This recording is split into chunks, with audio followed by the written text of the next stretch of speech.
Ta foi ne peut pas être basée sur ton raisonnement.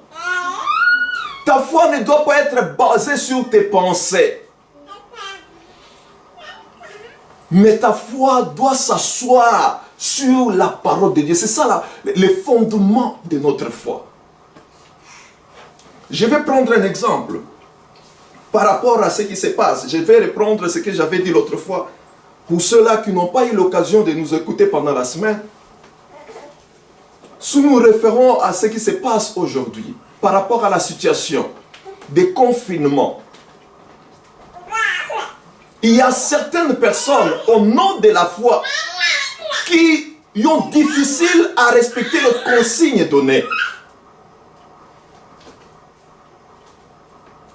Ils se disent, non, nous avons la foi. J'ai la foi. Je ne peux pas respecter les consignes. Je ne peux pas porter le masque. Je ne peux pas avoir les sanitaires avec moi. Parce que j'ai la foi, le Seigneur va me protéger. Mais ça, ce n'est pas la foi. Ça, c'est l'illusion. Et puis ça, c'est l'ignorance. C'est l'ignorance. La Bible nous dit ceci. Là, c'est le Seigneur qui parle. Vous êtes la lumière du monde. Et Paul dira à Timothée, sois un modèle en parole et puis en œuvre. Nous sommes la lumière du monde. Un chrétien, c'est un bon citoyen. Un chrétien doit montrer l'exemple. Un chrétien, c'est un modèle. Alors si les chrétiens disaient, voilà, nous n'allons pas respecter au nom de notre foi, parce que nous avons la foi, Dieu va nous protéger, on ne va pas respecter les consignes. Alors pose-toi la question, si tout le monde faisait comme toi, parce que Jésus a dit, nous sommes la lumière du monde, c'est-à-dire nous donnons l'exemple, nous sommes des modèles. Alors si toute la société faisait comme toi, quel serait le sort des âmes? Parce que les consignes qui sont données, c'est exactement pour protéger les âmes, pour épargner beaucoup de vies. Et les chrétiens doivent être du côté de ceux-là qui protègent la vie des gens, qui épargnent la vie des gens. Mais si toi tu dis que tu ne vas pas respecter au nom de la foi, et si les autres faisaient comme toi, et ceux qui t'entourent, si ceux qui t'entourent faisaient comme toi, mais tout le monde n'a pas la foi. Donc tu seras à ce moment-là l'occasion de chute ou encore un meurtrier. Parce que c'est à cause de toi que beaucoup de gens vont mourir. Parce que si les gens ne respectent pas les consignes du confinement, tous les consignes données, cette pandémie ne va pas s'arrêter. Si la Chine est parvenue à maîtriser cela tôt, c'est parce que les gens ont respecté les consignes. Et là-bas, avec la dictature, les gens suivent les règles. Mais dans tous les pays, là où les gens ne suivent pas des règles, là où il y a la liberté qui devient le libertinage, ils sont difficiles à contenir cela. Mais toi, chrétien, tu ne peux pas être de ceux-là qui détruisent la société. Tu es la lumière du monde. Tu es un modèle. C'est toi qui dois montrer aux gens les chemins à suivre. Et s'il y a quelque chose qui est fait pour le bien de la société, toi, chrétien, tu dois être un exemple. Tu dois être un modèle. Tu dois toujours te poser la question. Si tout le monde faisait comme moi, ou si quelqu'un faisait comme moi, est-ce que cette personne sera un bon chrétien, disons un bon citoyen? C'est la question que tu dois te poser. Si un autre te copie, si un autre te suit, est-ce que cet autre-là va devenir un bon citoyen? Tu es un modèle. C'est ça la pensée du Seigneur pour toi. Tu es la lumière du monde. C'est toi qui dois éclairer. La lumière montre les chemins. Ce n'est pas seulement le chemin du Seigneur, mais en toute chose, tu dois être un modèle. Tu dois être un modèle, cher chrétien. Notre foi doit être basée sur la parole. Lorsque notre foi n'est pas basée sur la parole, alors cette foi-là, c'est une illusion. La parole te dit, tu dois être modèle. Une foi qui n'est pas basée sur la parole, c'est ce qu'on appelle les ailes amères. Les ailes amères. Selon Jacques 3, je crois 14. Les ailes amères.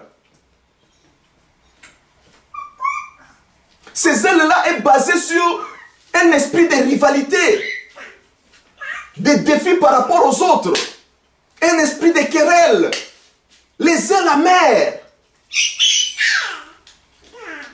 Notre foi doit être basée sur la parole, car la parole de Dieu est la vérité. L'objet de notre foi doit être digne de confiance. Si l'objet de notre foi n'est pas digne de confiance, alors ce que nous faisons, ce n'est qu'une illusion. Ce n'est pas la foi. Donc nous devons avoir une foi authentique. Une foi authentique, nous avons dit, c'est une foi qui est permanente. Il y a la notion de la permanence, parce qu'on parle de la fermeté. Une assurance ferme.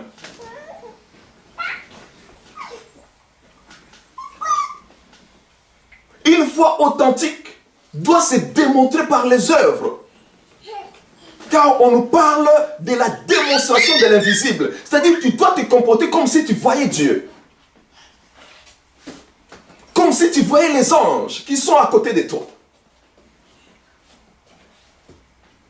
Ou comme si tu voyais la chose que tu as demandé à Dieu. C'est ça la démonstration de l'invisible. Tu dois te comporter comme cela. Et une foi authentique doit être basée sur un objet digne de confiance. C'est-à-dire, pour nous, la parole, qui est la vérité. Et lorsque ta foi est authentique, c'est alors que réellement, tu vas demeurer sous l'abri du Très-Haut. Et quand tu demeures sous l'abri du Très-Haut, la conséquence, c'est quoi? On nous dit, celui qui demeure sous l'abri du Très-Haut repose à l'ombre du Tout-Puissant.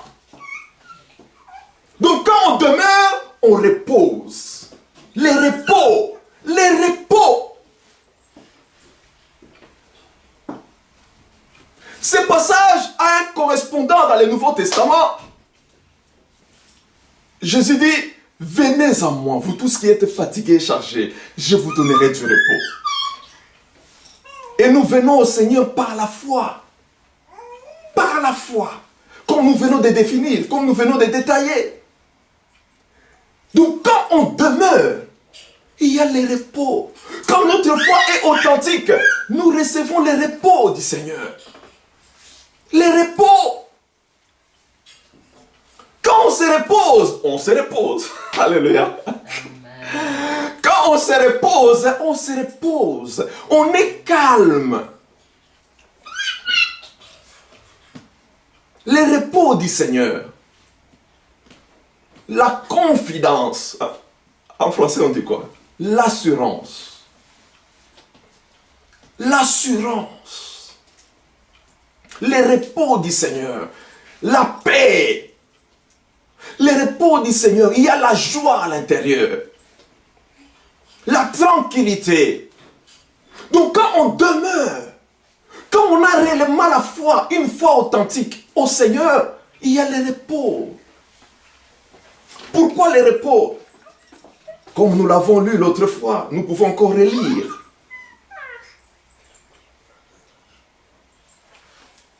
Au verset 4, on nous dit, « Il te couvrira de ses plumes, et tu trouveras un refuge sous ses ailes. Sa fidélité est un bouclier et une cuirasse. Tu ne craindras ni les terreurs de la nuit, ni la flèche qui vole de jour, ni la peste qui marche dans les ténèbres, ni la contagion qui frappe en plein midi. Que 1000 tombent à ton côté et 10 000 à ta droite, tu ne seras pas atteint.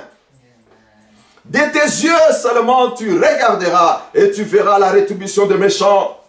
Car tu es mon refuge, ô Éternel, tu fais du Très-Haut ta retraite. Aucun malheur ne t'arrivera. Aucun fléau ne te frappera, n'approchera de ta tente. Car il ordonnera à ses anges de te garder dans toutes tes voies. Il ordonnera à ses anges de te garder dans toutes tes voies. Ils te porteront sur leurs mains, de peur que ton pied ne heurte contre une pierre. Tu marcheras sur les lions et sur l'aspic. Tu fouleras les lionceaux et les dragons. Alléluia. Tu vas fouler aux pieds les dragons, leurs chefs. Tu vas les fouler aux pieds. Amen. Oh, chaque fois quand je me tiens, je vois dans mon esprit comment j'écrase. Et pendant que je parle là, il y a de l'agitation dans le monde des ténèbres. Il y a de l'agitation dans le monde des ténèbres. Voilà le repos du Seigneur. Tu es dans la tranquillité, dans la confiance, la paix, la joie, le bonheur. C'est ça le repos du Seigneur.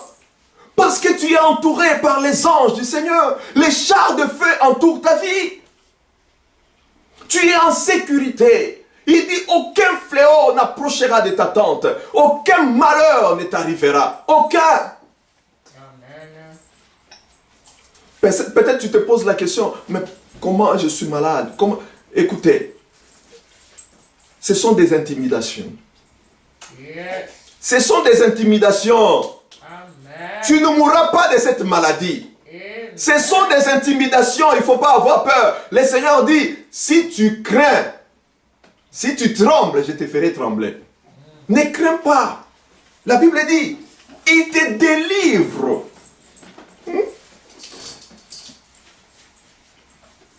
Au verset 4. Car c'est lui qui te délivre du filet de l'oiseleur, de la peste et de ses ravages.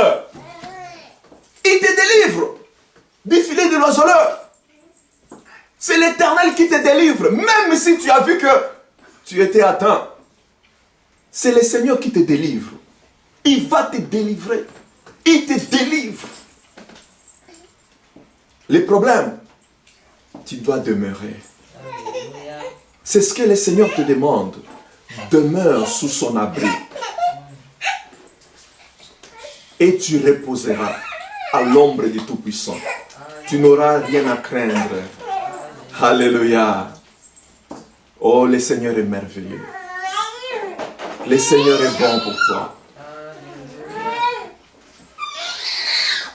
Le Seigneur te demande seulement une chose. C'est ce que tu dois faire.